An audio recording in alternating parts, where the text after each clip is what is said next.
Hello दोस्तों, आपका स्वागत है भूतिया मंजर पर। आज एक फॉरेस्ट गार्ड और उसके बहन के साथ जो भूतिया हादसा हुआ उसके बारे में एक भूतिया कहानी सुनाने जा रहा हूं। उम्मीद है अच्छा लगेगा, तो हेडफोन्स लगा लीजिए और पूरा कहानी जरूर सुनिए। मैं अंजलि हमेशा से ही शहर की चकाचौंध में खोई रहती थी। शोर शराबा, गाड़ियों की धुआं, भीड़ भाड़, ये सब मेरी जिंदगी का एक हिस्सा बन चुके थे। लेकिन पिछले कुछ महीनों से एक अजीब बेचैनी मेरे दिल में घर कर गई थी। लगता था शहर की ये रफ्तार मुझे निगलने ही वाली है। एक शाम खाने की टेबल पर मैंने अपने बड़े भाई राहुल से इस बारे में बात की। राहुल जंगल विभाग में फॉरेस्ट गार्ड था और सालों से दूर एक छोटे से गांव में तैनात था। मेरी बात सुनकर वो मुस्कुराया।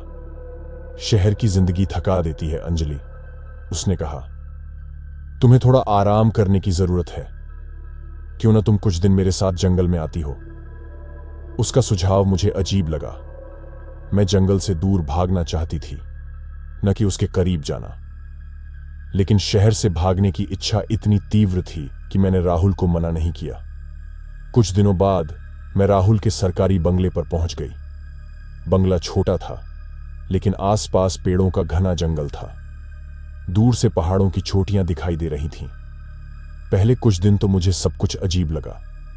रात में जंगली जानवरों की आवाजें, हवा में सरसराहट करती पत्तियां, ये सब शहर के शोर से बिल्कुल अलग था। लेकिन धीरे धीरे मुझे ये शांति सुहाने लगने लगी। पेड़ों की खुशबू, चिड़ियों की चहचहाट, ये सब मेरे लिए नई और सुखद थी। एक शाम चाय पीते हुए मैंने राहुल से जंगल के बारे में बातें शुरू की।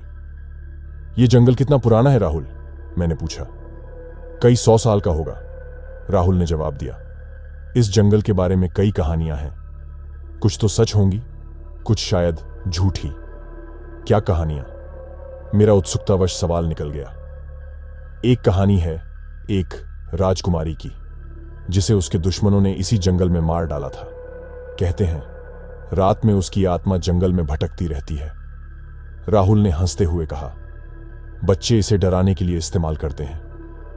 मैंने भी हंस दी, लेकिन राहुल की आंखों में एक अजीब सी चमक थी जो मुझे खटकने लगी। कुछ दिन बाद रात में अजीब सी आवाजें आने लगीं। ये जंगली जानवरों की आवाजें नहीं थीं। ये एक औरत के रोने जैसी आवाजें थीं जो दूर से आती और धीरे धीरे पास आ जाती। पहली रात तो मैं डर के मारे सो नहीं पाई।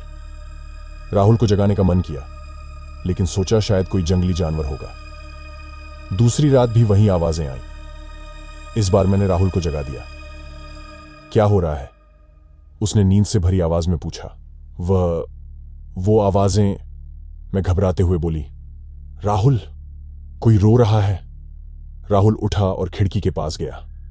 उसने जंगल की तरफ देखा और ध्यान से सुना। कुछ देर बाद आवाजें बंद हो गईं। कुछ नहीं है अंजलि, राहुल लौटते हुए बोला। शायद कोई जानवर होगा। जंगल में ऐसी आवाजें आम हैं। मैं उसे विश्वास नहीं कर पाई। जानवरों की आवाजें मैं पहचानती थी, लेकिन ये आवाजें कुछ अलग थीं। उनमें एक गहरा दुख था जो मेरी रूह को कंपा देता था। अगले कुछ दिन बीत गए। रात में कभी कभी आवाजें आती, कभी नहीं। मैं राहुल से इस बारे में बात करना चाहती थी, लेकिन वो हर बार मुझे टाल देता। एक सुबह नाश्ते के वक्त राहुल ने एक पुराने नक्शे को टेबल पर फैलाया। कल सुबह जंगल के उस हिस्से में गश्त पर जा रहा हूं, उसने बताया, नक्शे पर एक जगह को इशारा करते हुए। बहुत समय हो गया है, वहां जाना जरूरी है। मैं भी चल सकती हूं? मैंने पूछा। राहुल थोड़ा हिचकिचाया, फिर बोला, शायद नहीं अंजलि, जंगल घना है, चलना मुश्किल होगा। मैंने उसे मना लिया। आखिरकार शहर से भागने के लिए ही तो मैं आई थी। जंगल की सैर करने का इससे अच्छा मौका और क्या हो सकता था। राहुल आखिरकार मान गया। उसने मुझे कुछ जरूरी हिदायतें दी। रास्ते से न हटना, पेड़ों से न छेड़ना, और अगर कोई खतरा लगे तो तुरंत उसे बताना। अगले सुबह सूर्योदय के साथ ही हम जंगल के लिए निकले। हवा साफ और ठंडी थी। पेड़ों की ऊंची टहनियां सूरज की रोशनी में चमक रही थीं। जंगल की खामोशी में सिर्फ पत्तियों की सरसराहट और दूर से पक्षियों की आवाजें सुनाई दे रही थीं। पहले तो रास्ता साफ था, लेकिन धीरे धीरे जंगल घना होता गया। ऊंचे पेड़ों ने आसमान को ढक लिया, जिससे जमीन पर हमेशा शाम जैसा अंधेरा बना रहता था। पेड़ों की जड़ें जमीन से बाहर निकली हुई थीं, मानो राक्षसों के पंजों की तरह जमीन को चीर रही हों। कुछ देर चलने के बाद राहुल रुका। उसने चारों तरफ देखा और थोड़ा चिंतित लगने लगा। मुझे लगता है हम रास्ता भटक गए हैं, उसने धीमे स्वर में कहा। मैं घबरा गई। जंगल के बीचों बीच रास्ता भटकना खतरनाक हो सकता था। क्या होगा अब? मैंने पूछा। मेरी आवाज कांप रही थी। चिंता मत कर, राहुल ने मुझे दिलासा दिया। हम थोड़ा और चलते हैं, शायद कोई रास्ता मिल जाए। हम फिर से चलने लगे, लेकिन हर कदम के साथ जंगल और भी घना होता गया। हवा में एक अजीब सी गंध आने लगी, सड़ी हुई पत्तियों और नमी की गंध। अचानक मुझे लगा किसी ने मेरा नाम पुकारा है। अंजलि, आवाज दूर से आ रही थी, एक औरत की फीकी सी आवाज। मेरा दिल जोर से धड़कने लगा। राहुल, सुना तुमने? मैंने घबराते हुए पूछा। राहुल रुका और मेरे कंधे पर हाथ रखा। कुछ नहीं सुना, उसने कहा। उसकी आवाज में तनाव था। लेकिन मैंने सुना, मैंने जोर देकर कहा। कोई मुझे बुला रहा था। राहुल ने गंभीरता से मेरा चेहरा देखा। शायद तुम्हें जंगल की आवाजें भ्रम पैदा कर रही हैं, उसने समझाने की कोशिश की, लेकिन मैं उस पर विश्वास नहीं कर पा रही थी। वह आवाज इतनी साफ और स्पष्ट थी कि उसे किसी भ्रम जैसा नहीं लगा। कुछ देर बहस करने के बाद हमने चलना जारी रखा, लेकिन अब जंगल का नजारा और भी डरावना लग रहा था। सूरज की रोशनी अब जमीन तक नहीं पहुंच पा रही थी, जिससे चारों तरफ अंधेरा छाया हुआ था। पेड़ों की टहनियां आपस में गूंथी हुई थीं, मानो राक्षसों के जाल की तरह हमें फंसाने का इंतजार कर रही थीं। अचानक हवा में एक ठंडी लहर दौड़ी। मेरे रोंगटे खड़े हो गए। फिर मैंने देखा कि कुछ दूरी पर पेड़ों के बीच से एक हल्की नीली रोशनी निकल रही है। वह क्या है? मैंने राहुल की ओर इशारा करते हुए पूछा। राहुल भी उस रोशनी को देखकर चौंक गया। उसने धीरे से मेरा हाथ पकड़ा और उस तरफ जाने का इशारा किया। कुछ कदम चलने के बाद हम एक छोटे से जंगल साफ के पास पहुंच गए। पेड़ों के बीचों बीच एक ऊंचे पेड़ के नीचे एक महिला की आकृति खड़ी थी। वह नीली रोशनी उसी से निकल रही थी। महिला सफेद साड़ी पहने हुए थी, उसके लंबे बाल खुले थे और उसका चेहरा दुख से तप रहा था। जैसे ही हम पास गए, उसने धीरे से अपना सिर उठाया और हमें देखा। उसकी आंखें बिल्कुल खाली थीं, उनमें कोई चमक नहीं थी, लेकिन उन खाली आंखों से भी ऐसा लगा मानो वो हमारी आत्मा को देख रही है। मैं डर के मारे जमीन पर बैठ गई। राहुल भी थोड़ा पीछे हट गया। उसका चेहरा सफेद पड़ चुका था। कौन हो तुम? राहुल ने कांपते हुए आवाज में पूछा। आकृति ने कोई जवाब नहीं दिया। वो बस हमें यूं ही देखती रही। उसकी खाली आंखों से एक अजीब सी पीड़ा झलक रही थी। कुछ देर बाद आकृति धीरे धीरे नीली रोशनी में घुलने लगी। रोशनी तेज हुई और फिर अचानक से गायब हो गई, मानो कुछ हुआ ही ना हो। मैं और राहुल जंगल साफ के बीच खड़े थे। चारों तरफ सन्नाटा था। डर के कारण हम हिल भी नहीं पा रहे थे।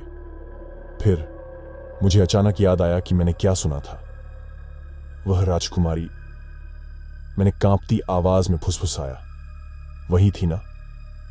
राहुल ने कुछ नहीं कहा, लेकिन उसके सिर हिलाने से साफ था कि वो भी यही सोच रहा था। हम जंगल साफ से बाहर निकले और पेड़ों के बीच से रास्ता ढूंढने की कोशिश करने लगे, लेकिन जंगल अब पहले से भी ज्यादा भयानक लग रहा था। हर आहट, हर सरसराहट मुझे डरा देती थी। काफी देर चलने के बाद हमें एक परिचित रास्ता दिखाई दिया। हम राहत की सांस लेकर उस रास्ते पर चल पड़े। शाम ढलने से पहले हम राहुल के बंगले पर वापस पहुंच गए।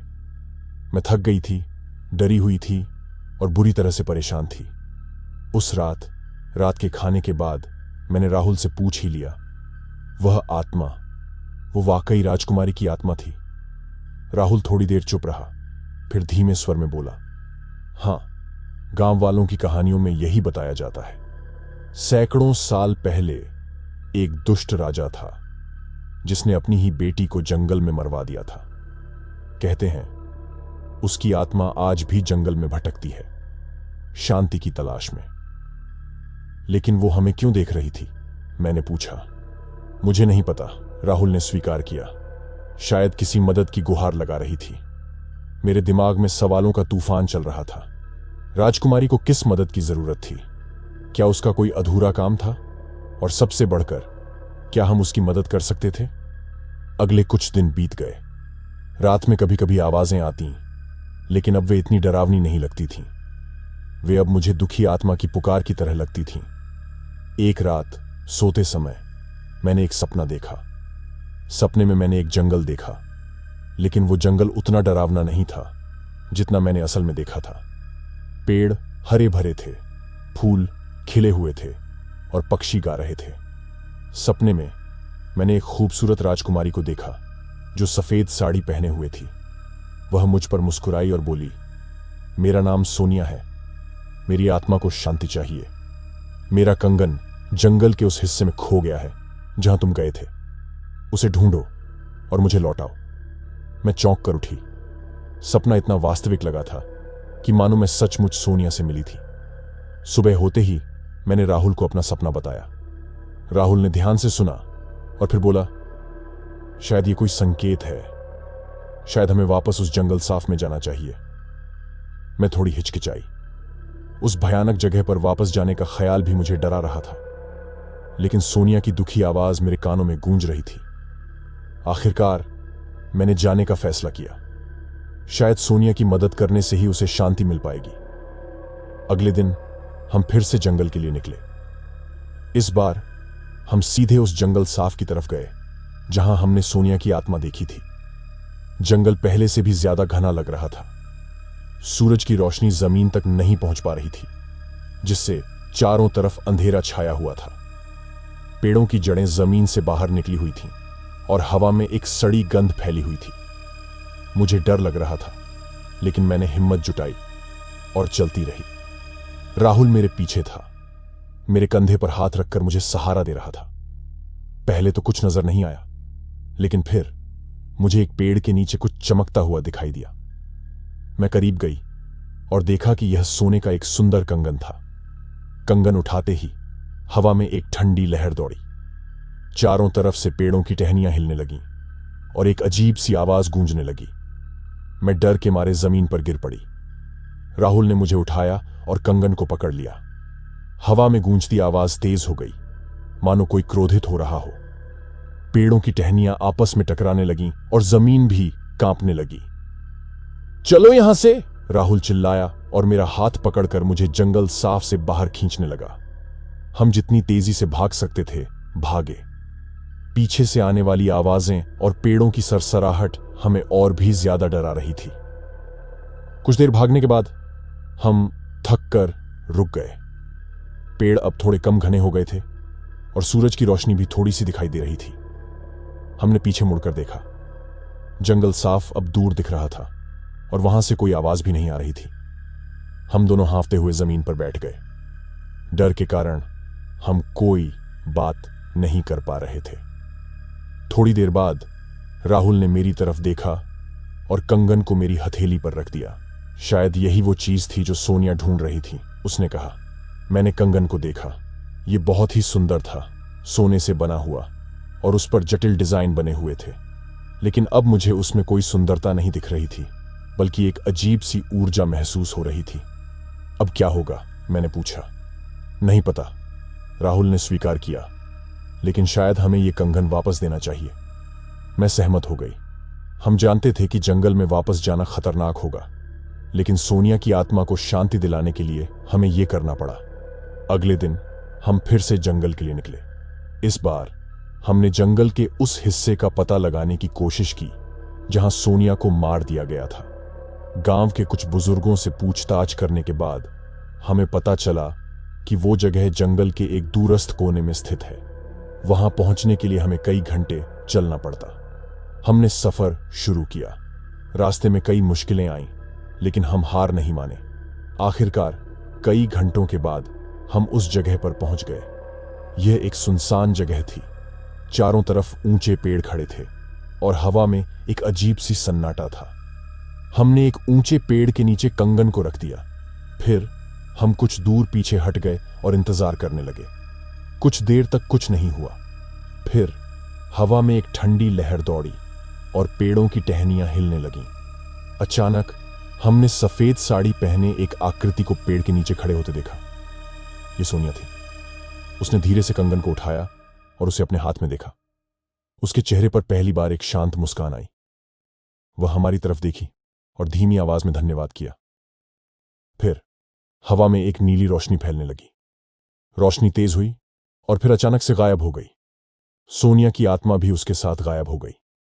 मैं और राहुल जंगल में खड़े थे। चारों तरफ सन्नाटा था। अब डर नहीं था, सिर्फ एक अजीब सी शांति थी। दोस्तों, ये था आज का कहानी। कहानी कैसी लगी जरूर कमेंट में बताना और नया है तो चैनल को सब्सक्राइब करें।